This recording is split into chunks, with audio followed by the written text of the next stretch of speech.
What's up, guys? This is Ryan Fee from UpswingPoker.com, making some exclusive content for Card Player. And what we're going to talk about in this video is why you have to play tight from under the gun, or from early position in general. So what I want to start with is, if you look up here at the top left of the screen, you'll see Poker Tracker, and we have a special report in here with some custom stats. So, sort of this first column here is position, number of hands from that position. This number is raised first in, so when it sort of the actions to you, like how often you raise your hand. And then we have these two custom stats. The first one is open face 3-bet, and the second one is stole. And what open face 3-bet means is how often you raise from, in this instance, early position, and then subsequently face a 3-bet. And what stole is how often you raise from that position, and everyone folds. You take down the blinds. What I want to focus on is open face 3-bet.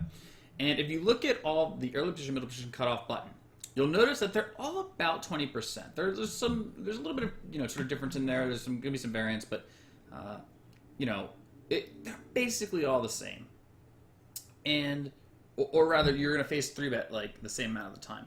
The thing is, though, is that you're going to face 3-bets from much different ranges.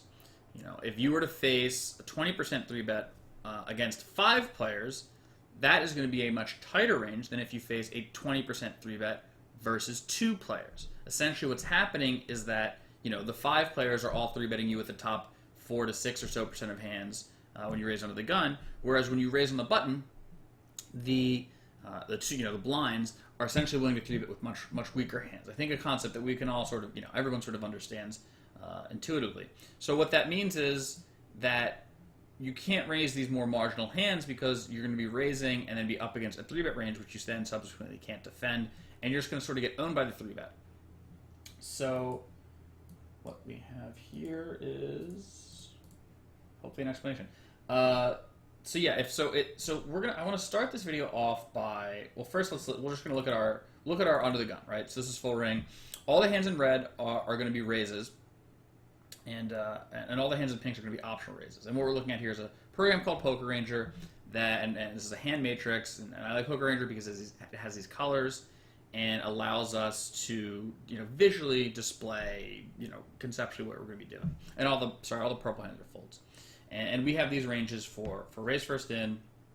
Well, once we raise first in, how to play versus 3-bets from various positions, and if somebody else raises first in and we're in a various position, how do we play? So if we look at low jack, so this is we have to actually look at the purple hands here. So this is about 14% of all hands at loosest. If we look at low jack, under the gun 6 max, this is about 21 or so percent of hands, all hands pre-flop. And then if we look at button, this is about 55, and what I'm doing is I'm minusing this sort of discounted, this purple range. This is up to 70. Just minusing this number, this discounted percentage versus 100. Which, can you guys see that? No, you can't even see it. All right, well, now you can, but that's okay. It's not really the point. So first I want to focus on sort of the 3-bets.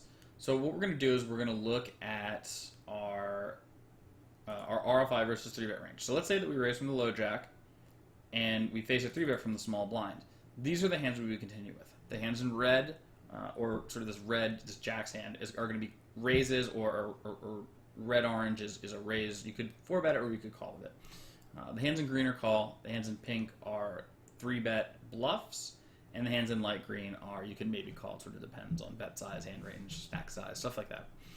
So what you'll notice here is that king queen offsuit is a maybe call hand. Maybe call, you mostly fold, and there's a reason for that. There's a very simple mathematic reason for that, in fact. So what we have here with king queen offsuits, and this is actually the wrong 3-bet range, but you could likely expect a range similar to this. If you were to raise from the low jack and face well, that's unfortunate. If you were to raise from the low jack and face a 3-bet from under the gun, you would likely face a 3-bet range of something like this, at like maybe loosest. It's okay. So, enumerate all. So king queen offsuit versus the small blind 3-bet range from the low jack, or what you maybe expect your opponent to 3-bet you from the low jack, is going to have 35% equity. Conversely, if we go in here and then we look at what if we raise the button and then face a 3-bet from the small blind? Again, you're facing a 3-bet from the same position. King Jack offsuit all of a sudden. Now King Queen's a slam dunk call, and King Jack's an optional call. And I tend to think from the later positions you want to lean towards playing a little bit looser, so you're going to be a little bit more likely to call with this hand. So then what we'll do is we'll put in King Jack offsuit and then create a whatever range that your opponent might 3-bet from this position would be.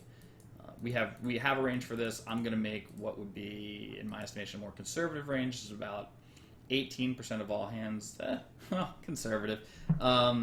It should be around here. I mean, if we made it slightly tighter, it's not going to make the hugest difference. I mean, this is about as nitty as you can really get, 15%, I think.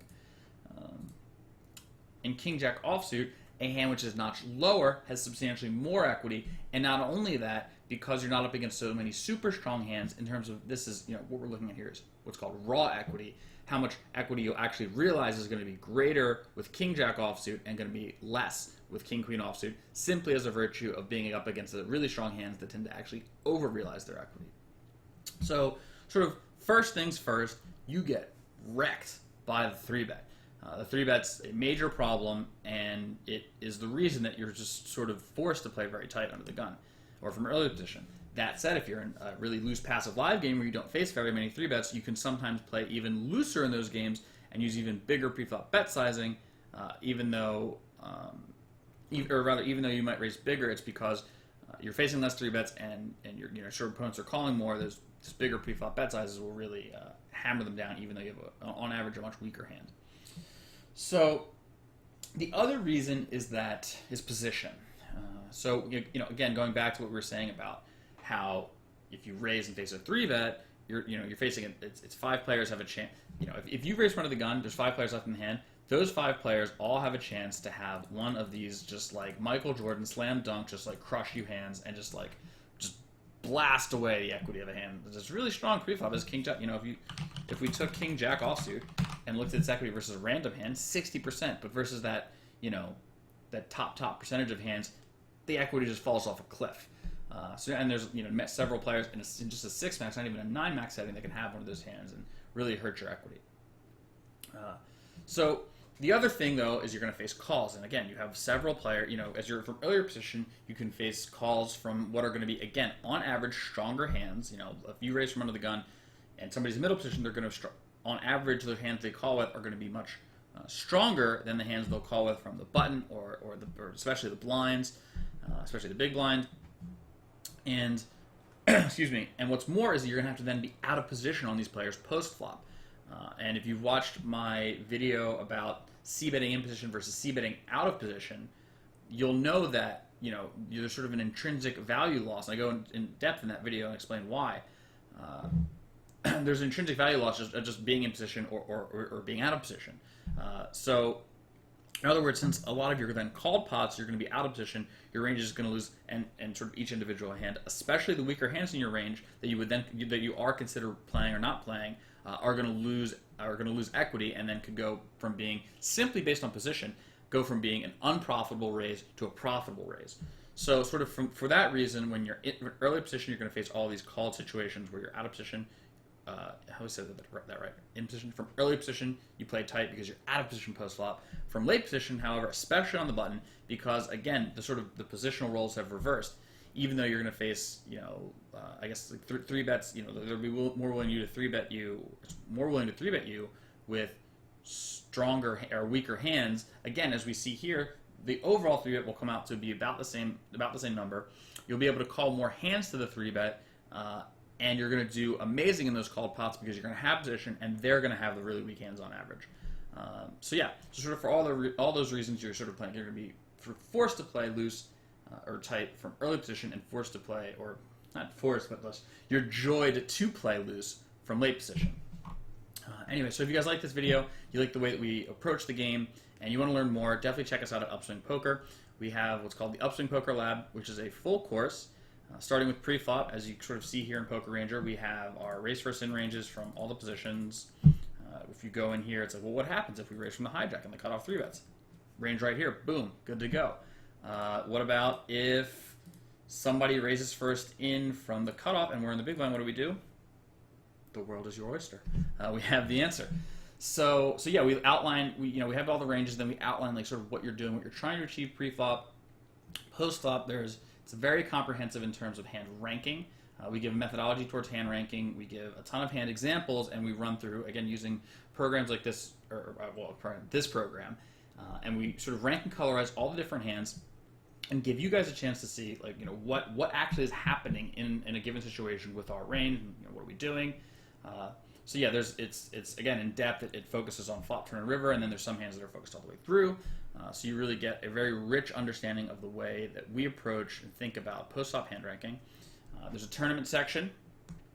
There's also there's a quiz for, again, like, you're going to learn how we're doing this, and then you're going to sort of want to test yourself to see how like how you stack up or how you do. So there's a quiz where it's same thing. You get to input your own range here and compare it to our range to see how we do, or rather see how you do versus us. And yeah, like I was saying, there's a tournament section, there's a live poker section, and what's really cool is there's a plan explain section that ties in everything that you just learned. So we outline an entire strategy, really complicated, really complex, but then we show you like how it's done, and almost we make it look very easy because we've been playing for so long and we really know what we're doing. So we make it look really easy in these plan explain videos that we reference the pre-flop charts, like what category each hand is in, and why we might make adjustments one way or the other. So yeah, if that sounds like something, if you sort of like the way we approach the game, it sounds like something you're interested in, definitely check us out in the Upswing Lab. And thank you very much for watching this video, and good luck at the tables.